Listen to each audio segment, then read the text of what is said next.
अस्सलाम वालेकुम। तो ये मेरा जो है मैंने ईद का वीडियो डाला था बच्चों के साथ, तो ये उसका कंटिन्यू पार्ट है। और मैं अपनी ट्रेन से पहुंच गई अपनी ससुराल गाज़ीपुर। तो गाज़ीपुर वालों, आप भी देख लो, आपकी शहर की बहू आ गई है ईद मनाने के लिए। तो यहाँ से मैंने फिर ई रिक्शा हम लोगों ने बुक किया घर के लिए और चल दिए अपनी मंजिल। और पहुंच गए हम जो हैं अपनी ससुराल की गली में, और पहुँचे अपने ससुर की दहलीज पर। रशीद पेशकार किया। तो माशाल्लाह से ये मेरे ससुर का नाम है रशीद अहमद ख़ान। फिर शाम हो गई और जो है हम लोग अफ्तार की तैयारी करने लगे, क्योंकि उसी दिन चांद रात भी थी। तो मेरी छोटी ननंद भी पहुंच गई थी, तो उसने भी पूरा इंतज़ाम उसी ने किया। माशाल्लाह से हमारी नंदें बहुत अच्छी हैं अल्हम्दुलिल्लाह। और ये नंदोई भी हैं, मेरे मियाँ के साथ बैठे हुए हैं। फिर ये हुआ कि शाम को हम लोग जो हैं रोज़ा खुलने के बाद निकलेंगे। तो मेरी देवरानी ने जल्दी जल्दी सेवई बना ली, कहने ये सेवई बना के रख देंगे, छोला और दही बड़ा सुबह बनाएंगे। तो हम लोग कहा ठीक है। तो यहाँ उनकी बेटी मदद कर रही थी असरा, और वो सेवई डालती जा रही थी। माशाल्लाह माँ बेटी ने मिलके जल्दी से सेवई तैयार कर ली और शीर कौरमा भी तैयार हो गया और रख दिया गया। फिर हम लोग जो हैं, ये मेरा बेटा है, हम लोग चल दिए चांद रात देखने के लिए और बड़ा मज़ा आया। हम लोग जब भी जाते हैं ना ईद में तो बहुत इंजॉय करते हैं। तो अल्हम्दुलिल्लाह सब लोग साथ में थे, नंद भी थी और देवरानियाँ भी थी। फिर वहाँ पहुँचे तो मेरी दूसरी देवरानी लोग भी मिल गई, और फिर यहाँ पे हम लोग मैट वगैरह देखने लगे। यहाँ में मेरी छोटी देवरानियाँ जो थी वो लॉकेट वगैरह, कान के बूंदे देखने लगी। चाहे जितना भी सामान आ जाए ना ईद में, लेकिन जब तक कि चांद रात की शॉपिंग ना हो तो ईद अधूरी रहती है। तो यहाँ पे फिर मेरी एक छोटी वाली भी, सबसे छोटी जो देवरानी है रूही, वे मिल गई। ये है रूही यास्मीन, इनका भी चैनल चलता है। फिर इनकी बेटी को जो है वो ब्लैक कलर की वेली चाहिए थी या फिर नागरे चाहिए थे, तो वही सब ढूंढने में लग गए। फिर हम लोग लौटने लगे तो यहाँ की ये जो बाकरखानी है बहुत मशहूर है। फिर घर आए तो लेट हो गए थे, तो देखा मेरे साहब सो रहे थे। फिर ये हुआ कि जल्दी जल्दी झाड़ू पोछा कर दिया जाए, सुबह ही सुबह लोग शुरू हो जाते हैं। तो हम अपना, मेरी देवरानी पानी डालती जा रही थी, हम वाइपर करते जा रहे थे। फिर फजर में ही देखिए मेरी जेठ के बच्चे आ गए और मेरे मियाँ नहाने की तैयारी करने लगे। फिर ये सब आ गए, मेरे नंदोई वंदोई सब बैठे हुए थे, और ये मेरे जेठ के बच्चे हैं। फिर मेरे बेटे ने पहले बाप को तैयार किया, फिर बाप सारे चचाओं को, पप्पा को, बड़े पापा को, सबको इतर वगैरह लगाया। माशाल्लाह से सब बहुत खुश थे और सब नमाज के लिए निकल गए। तो हमारी सास जब इतने लोग निकलते थे ना, तो आधों को एक दरवाज़े से निकालती थी, आधों को दूसरे दरवाज़े से, कि कहीं नज़र ना लग जाए माशाल्लाह से। तो हम लोग उनको जो है अल्लाह हाफिज़ अस्सलाम वालेकुम रहमतुल्लाहि बरकातहू। और आप सब लोग कैसे हैं? अल्हम्दुलिल्लाह सबकी ईद अच्छे से निपट जाएगी। आप लोगों को ईद बहुत बहुत मुबारक हो। तो यहाँ पे हम लोगों के यहाँ देखिए सब तरह से सुबह से उठ के सब तरह की तैयारियाँ हो चुकी हैं। माशाल्लाह सब लोग फजर में ही जग गए थे और ईद की खुशी अलग ही होती है। तो ये मेरी देवरानियों ने सब चीज़ तैयार कर दिया था। और बताइए सबके यहाँ कैसी तैयारियाँ चल रही हैं। और अभी अभी सब लोग निकल के जो हैं वो नमाज के लिए गए हैं। चलिए फिर मिलते हैं, दिन भर की अपडेट देते रहेंगे। अल्लाह हाफिज़। तो यहाँ पे ये सब चीज़ें तैयार कर दी थी मेरी देवरानियों ने, और माशाल्लाह से बहुत मेहनती देवरानियाँ हैं। और ये देखिए, ये उन्होंने जो है रात में इस खीर बनाई थी, सॉरी सिवई वो, और ये शीर है, और दही बड़े बनाए थे, मटर बनाए थे। माशाल्लाह से सुबह से सब लगी हुई थी और बहुत अच्छा लग रहा था। फिर कहा कि भाभी आप दोस्ती रोटी बना दीजिए जब तक हम कौरमा बना लेते हैं। तो मेरी नन ने खड़े होकर चिकन कौरमा बना लिया, और हमने दूसरे किचन में जाके दोस्ती रोटी बनाई कि दोपहर के खाने का भी इंतज़ाम कर लिया जाए।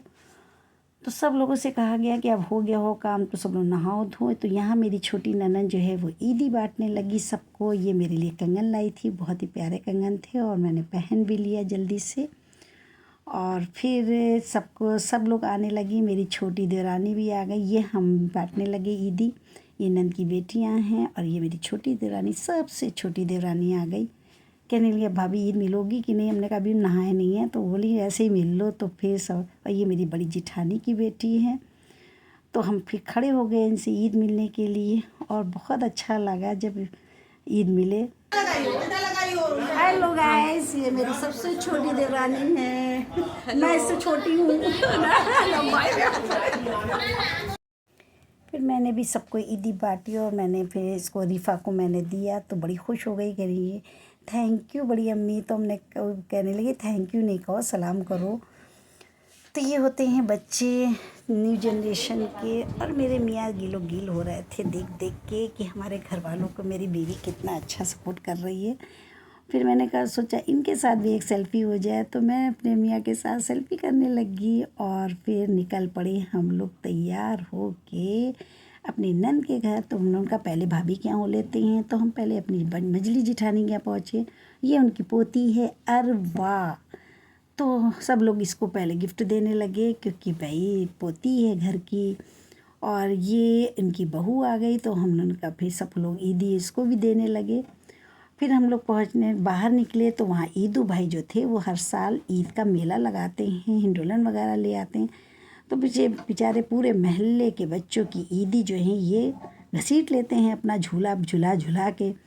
तो बच्चे बड़े खुश खुश होके रहते हैं कि मेला देखने जा रहे हैं। फिर हम लोग पहुँच गए अपनी ननंद के यहाँ, और वहाँ पे भी हम लोगों ने खाया पिया ऐश किया वाला हिसाब था। तो मेरी ननंद का आप कहाँ जाओगी, तो ये मेरी बड़ी ननंद है तो छोटी 6 भाइयों से, लेकिन फिर भी हम लोग इनको बाजी कहते हैं। तो हम लोग पहुँच गए इनकी बेटी के यहाँ, और बेटी के यहाँ तो बहुत ही अच्छा लगा, क्योंकि उसका जो सबसे ज़्यादा पसंद आया तो उसका किचन था। मुझे बहुत पसंद आया। अपनी नंद की बेटी के यहाँ माशाल्लाह से उसका किचन बहुत प्यारा लग रहा था। तो और सब लोग अभी नंद के यहाँ से होकर आए हैं, देवर के यहाँ से होकर आए हैं। अब दूसरे देवर के यहाँ जाएंगे, क्योंकि माशाल्लाह से ख़ानदान बहुत बड़ा है, हमारी ससुराल बहुत बड़ी है। तो इस वजह से जो है एक बार में सब जगह नहीं घूम सकते हैं। तो 10 मिनट के लिए सब जगह निकले हैं, मज़ा आ गया माशाल्लाह से। जब भी हम लोग आते हैं तो हम लोगों को बहुत अच्छा लगता है। और बताइए आप लोगों की सबकी ईद कैसी गुजर रही है माशाल्लाह से। तो चलिए दूसरे के यहाँ भी मिलते हैं। फिर हम रूम में आए, मैंने सबके कहा कि सब लोग सेल्फ़ी के ले लिया जाए। तो सब लोग अपने अपने साथ फ़ोटो खिंचवाने लगे। और फिर मैंने जेनिश से कहा क्या कर रही हो, तो जेनिश बोली कि हम अरवा की ईदी गिन रहे हैं, क्योंकि उनकी मम्मी को देना है। तो जेनिश जो है बेचारी जो है अपनी भतीजी की जो है वो ईदी गिन रही थी। फिर हम लोग निकल पड़े ये छोटे देवर के यहाँ। तो सब लोग थके जा रहे थे। फिर मेरे बेटे ने भी कहा मेरे साथ तो मम्मी कुछ खींच लो। तो फिर हम अपने बेटे के साथ भी सेल्फ़ी लेने लगे। और फिर हम लोग पहुँचे बड़ी जेठानी की यहाँ। बड़ी जेठानी की तबीयत ठीक नहीं। अस्सलाम वालेकुम। वालेकुम अस्सलाम। जेठानी का फिर पहुँचे सबसे छोटी देरानी रूही की यहाँ। फिर यहाँ खाया पिया मस्त हो गया। और ये हम जा रहे हैं अपने देवरानी के मैके, क्योंकि देवरानी जो है मैके में है। और वहाँ पहुँचे तो ये मेरी मम्मिया सास का घर है, देवरानी का मैका है। और ये मेरी मम्मिया सास हैं जो मुझे ब्याह के लाई थी, पसंद करके लाई थी। तो बहुत अच्छा लगा। और बताइए आप लोगों का सारा दिन कैसा गुजरा माशाल्लाह से। सबकी ईद कैसी रही। सबके यहाँ मेहमान तो खूब आ रहे होंगे और खूब सिवैयाँ चल रही होंगी। तो अल्हम्दुलिल्लाह मेरे यहाँ भी बहुत ज़्यादा मेहमान आ रहे थे, और ईद की लेन देन चल रही थी। और कितना एक्साइटमेंट रहता है, क्योंकि एक तो हम बड़े हैं यहाँ के, लेकिन हमसे बड़ी माशाल्लाह से 3 जेठानियाँ हैं, लेकिन एक का इंतकाल हो गया। 2 जेठानी हैं जिन्होंने हमको ईदी दी। तो अल्हम्दुलिल्लाह माशाल्लाह से बहुत अच्छी ईद गुजरी। और इस वक्त रात का 9 बज रहा है, और हम आए हैं अपनी मम्मियाँ सास के, यानी कि अपने हस्बैंड की ममानी के यहाँ। तो इनकी जो बेटी है वो मेरी देवरानी भी है और नंद भी है। मेरे देवर का इंतकाल हो चुका है। तो बहुत अच्छा लगता है जब हम ससुराल आते हैं। ससुराल में मेरी ईद बहुत अच्छी गुजरती है माशाल्लाह से। और बहुत थकान भी हो गई है, क्योंकि यहाँ से हम लोग सीधे अपनी छोटी वाली देवरानी के मैके जाएंगे, क्योंकि उनके मैके वालों ने बहुत इसरार करके बुलाया है। तो चलिए वहीं मिलते हैं, लेकिन उन लोगों की फ़ोटो नहीं लेनी है, उन लोग बहुत पर्दानशीन लोग हैं अल्हम्दुलिल्लाह, तो इस वजह से उन लोगों की फ़ोटो तो नहीं ले पाएंगे। हाँ, घर की दिखा देंगे, घर घर का दिखाना ज़रूरी है। तो चलिए फिर मिलते हैं उनके घर पर। अल्लाह हाफिज़। हम लोग यहाँ से निकल के सीधे दूसरी देवरानी के मैके पहुँच गए हैं, क्योंकि उन्होंने भी रात में दावत दी थी, क्योंकि हमें दूसरे दिन निकलना था ना, तो उनके घर भी जाना ज़रूरी था, क्योंकि दूसरे दिन शाम को मेरी ट्रेन थी। तो ये हुआ कि भाभी को लेके सब जगह निकल लिया जाए, क्योंकि हम लोग तो आ लोकल गए के हैं, हम लोग हम तो मिलते ही अपनी रहेंगे। देवरानी के घर, और माशाल्लाह से बहुत प्यारा मकान है मेरी देवरानी का, ये देखिए। और अब हम लोग जा रहे हैं अपने घर, तो खाना पीना होगा फिर। तो चलिए मिलते हैं अपने घर पे। फिर अल्लाह हम लोग अपने हाफिज़। घर पहुँच गए। भैया इतनी थकान हो गई थी, इतनी जल्दी जल्दी हम लोग जो हैं निकले हैं, फिर सो गए। और ये दूसरे दिन की सुबह हुई, मेड आ गई थी, उसने जल्दी झाड़ू पोछा लगाया।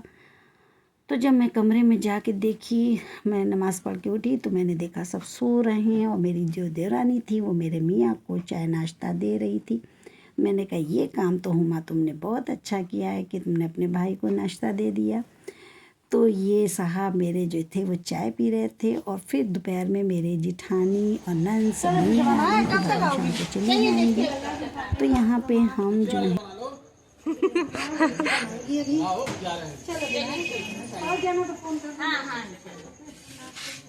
वालेकुम।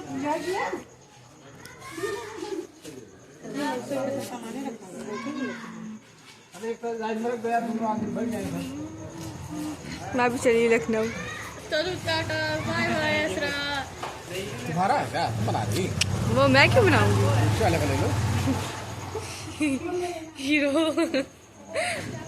फिर हम सबसे मिल मिला के स्टेशन आ गए, क्योंकि ट्रेन का टाइम हो रहा था।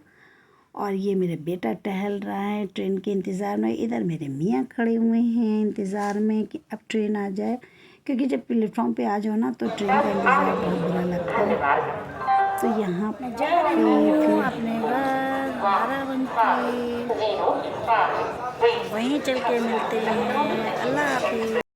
फिर यहाँ पे ट्रेन आ गई, और हम लोग उस पे सवार हो गए और अपनी अपनी सीट पे पहुँच गए। कि ये हुआ कि सो जाओ, सारे दिन के हम लोग थके हुए हैं, क्योंकि 2 ही दिन के लिए आए थे और खूब मज़े किए थे। फिर हम पहुँच गए अपने बाराबंकी। तो आपको ये ब्लॉग कैसा लगा प्लीज़ कमेंट में ज़रूर बताइएगा। फिर मिलते हैं अगले ब्लॉग में, तब तक के लिए अल्लाह हाफिज़।